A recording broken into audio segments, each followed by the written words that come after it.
संजय गुप्ता इस वक्त खबरें अभी तक के साथ मौजूद हैं। सर, जिस तरह से एक आरोप लगा है आपके ऊपर, हालांकि छोटा शिमला मामले में थाने में उस मामले को लेकर एक शिकायत भी दर्ज की गई है, शिकायत दी गई है वहां पर। सर, जिस तरह से चेस्टर हिल में जो घटनाक्रम हुआ है उसमें आप पर आरोप ये है कि धारा 118 का उल्लंघन किया गया, और एक आरोप आपके ऊपर ये भी लगाया गया है कि जो महंगी ज़मीन थी उसके सस्ते रेट्स में उसको खरीदा गया। इन आरोपों के पीछे कितनी सच्चाई है? जो 118 का इशू है तो बहुत पुराना है, ठीक है ना। इसमें ना तो मैं कहीं था, पता नहीं किस विभाग में था, तब का इशू है ये। और ये सब रेरा अप्रूव्ड है, और रेरा में कौन कौन रहा है चेयरमैन आपको पता ही है। तो कब उन्होंने क्या एग्जामिन किया, कैसे इसको नक्शे को पास किया, अगर गलत है ये तो, अगर सही है तो ठीक है, अगर गलत है तो इन्होंने नक्शे कैसे पास कर दिए है। और क्योंकि उसमें कंज्यूमर, रेरा का काम ही कंज्यूमर का इंटरेस्ट वॉच करना, तो इस तरह के नक्शे पास करेंगे तो कंज्यूमर का तो बहुत डैमेज होगा, ठीक है ना। और जहाँ तक मेरा प्रश्न है, जो ये कह रहे हैं कि ज़मीन तो मैंने 6 महीने साथ चीफ सेक्रेटरी बनने से बहुत पहले की ली हुई है, तो इसको कैसे लिंक कर रहे हैं इससे, नंबर वन। और नंबर टू, जहाँ आप कह रहे हैं सस्ती खरीदी, वो जो डीसी का कलेक्टर रेट है उससे कहीं ज़्यादा रेट पे ली हुई है, तो इसमें कोई इलीगल है ही नहीं है, ठीक है ना। और जो वो सेक्शन लगा रहा है 13(1)D पीसी एक्ट का, वो जो है एग्जिस्ट ही नहीं करता लॉ के अंदर। तो इससे ही क्लियर है कि मतलब बस ज़बरदस्ती एक मिस इन्फॉर्मेशन कैंपेन चलाना था, वो जो चला दिया इन्होंने।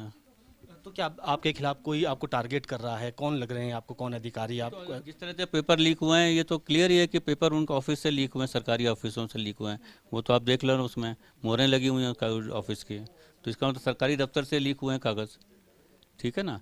और जिस तरह से ग्रोवर की स्टेटमेंट आई है मेरे खिलाफ, वो पहले भी उसने दी थी, उसको मैंने लीगल नोटिस दिया था।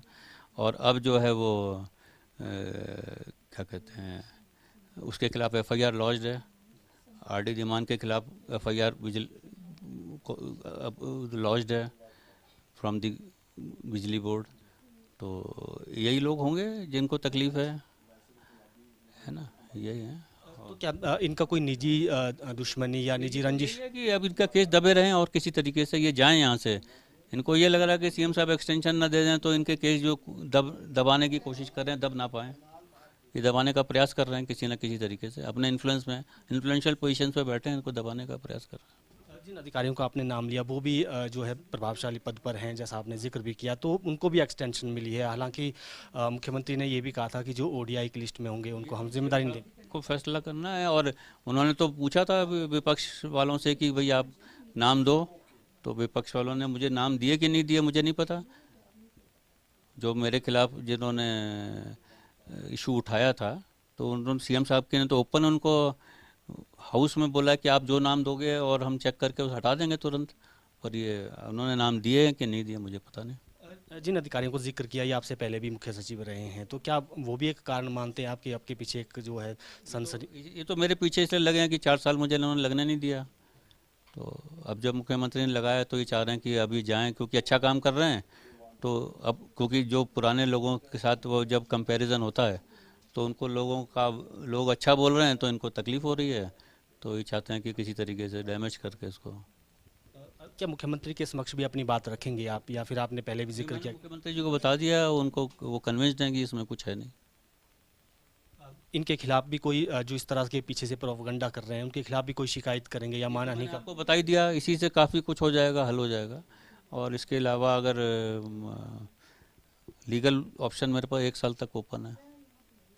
आपको क्या लगता है कि आपकी इमेज को खराब करने की कोशिश जो है वो की जा रही है, और किस तरह के लोग ये इस तरह के हैं मैंने उनके? आपको बताया यही लोग हैं, वही कोशिश कर रहे हैं कि सीएम एक्सटेंशन ना दें इनको,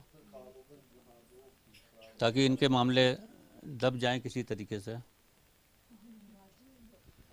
बिल्कुल, हिमाचल के मुख्य सचिव संजय गुप्ता थे, और इन्होंने कहा कि छवि खराब करने की कोशिश की जा रही है ताकि एक्सटेंशन ना मिले, और जो आरोप लगाए जा रहे हैं उनमें कोई सच्चाई नहीं है।